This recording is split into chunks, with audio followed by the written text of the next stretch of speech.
This is Gracelyn Keller with the Becker Private Equity and Becker Business Minute podcast. I'm joined today by Mark Peysakhovich. So Mark, thank you so much for joining me. And I'd love to have you introduce yourself and then talk to us about what trends you're currently watching in the cannabis space. Hi there. By way of introduction, Mark Peysakhovich based in Illinois from Chicago.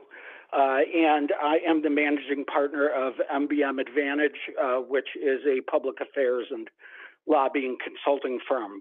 I work on a number of cannabis-related issues. So this is right up my alley, as it were, and it's good to be with you. And it's interesting. The metaphor today actually came relatively easily to me. It's my daughter's 21st birthday today.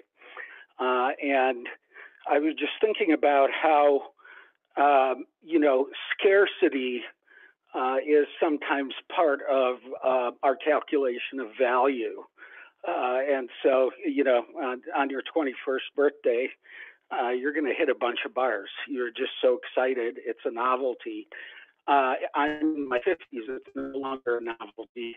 And I don't go to bars all that often because it's, I'm pretty sure I'm going to get through without being carded.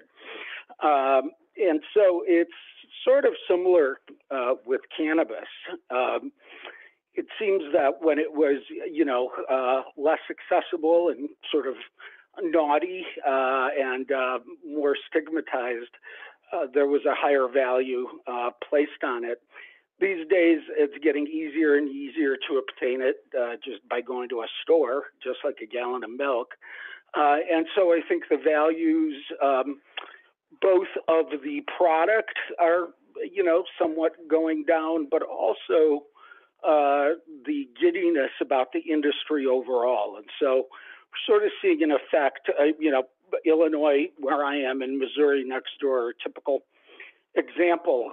Illinois sales were very robust, and then Missouri started an adult use program of their own. So they essentially legalized it just like in Illinois.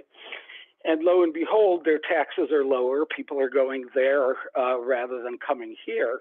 And what you're seeing is a dramatic reduction in sales, particularly in those locations that are along the Missouri border. And so it's really a matter of cannibalization. And at this point, I'm just hoping that there's more opportunity for people to sell and grow the market rather than just competing for the same audience. I think things are relatively slow, and hopefully the sales volume is going to improve as we move into the summer. Absolutely. Well, you make some excellent points there. And I think that's absolutely the case when something is a little less accessible, more people want it. It's that exclusivity factor. And now it's everywhere and it's kind of old news. So that totally makes sense. Yep. All right. Well, Mark, thank you so much for joining me today on the Becker Private Equity and Becker Business Minute podcast. Thank you. Great. Thanks for having me on.